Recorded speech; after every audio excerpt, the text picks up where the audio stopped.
शराब घोटाले के आरोपी जेल में बंद मुख्यमंत्री अरविंद केजरीवाल को एक बार फिर बड़ा झटका लगा। एक तरफ हाईकोर्ट ने केजरीवाल को झटका दिया तो दूसरी तरफ उनके वकील अभिषेक मनु सिंघवी को सुप्रीम कोर्ट ने रगड़ दिया। दरअसल दिल्ली के मुख्यमंत्री अरविंद केजरीवाल की गिरफ्तारी के खिलाफ दायर याचिका पर बड़ा झटका लगा। हाईकोर्ट ने शुक्रवार को केजरीवाल की गिरफ्तारी वाली याचिका को खारिज कर दिया। आचार संहिता लागू होने पर किसी नेता की गिरफ्तारी के बारे में चुनाव आयोग को तुरंत जानकारी देने की मांग वाली याचिका को हाईकोर्ट ने खारिज करते हुए कहा कि याचिका मुख्यमंत्री की गिरफ्तारी को चुनौती देती है, जो फिलहाल न्यायिक हिरासत में है।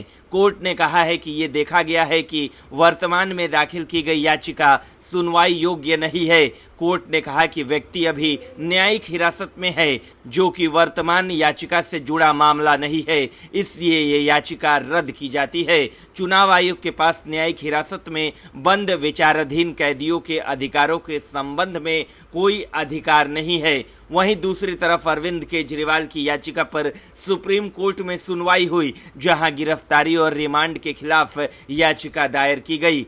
कोर्ट ने टिप्पणी करते हुए कहा कि चुनाव के बीच हम जमानत पर विचार कर सकते हैं। दरअसल कोर्ट ने इस मामले में बीते सोमवार और मंगलवार को सुनवाई की थी, जिसमें कोर्ट ने ईडी से अरविंद केजरीवाल की गिरफ्तारी पर सवाल पूछे थे।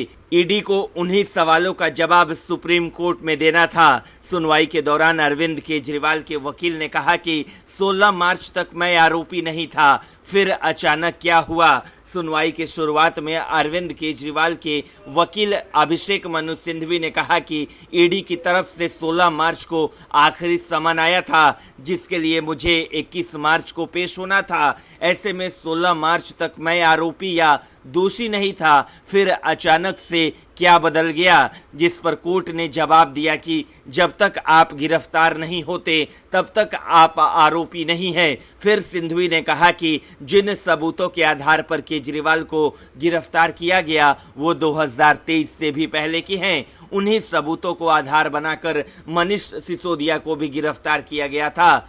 सिंघवी ने कहा कि सेक्शन 70 पीएमएलए किसी राजनीतिक दल द्वारा किसी भी काम के लिए उसके अध्यक्ष को जिम्मेदार नहीं ठहराया जा सकता, जिस पर कोर्ट ने केजरीवाल के वकील को गलत बताते हुए कहा कि आप गलत हैं। अगर कोई व्यक्ति किसी कंपनी का प्रभारी है, ऐसे में अगर कंपनी कोई क्राइम करती है तो उसका प्रभावी भी उसका जिम्मेदार होता है। सुनवाई के दौरान कोर्ट ने कहा कि केस तो लंबा चलेगा, ऐसे में चुनाव के मद्देनजर अरविंद केजरीवाल की अंतरिम जमानत पर विचार किया जा सकता है।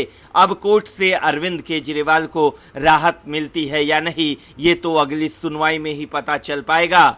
बता दें कि अरविंद केजरीवाल की याचिका पर अगली सुनवाई 7 मई को होगी। ब्यूरो रिपोर्ट, न्यूज़ चौक।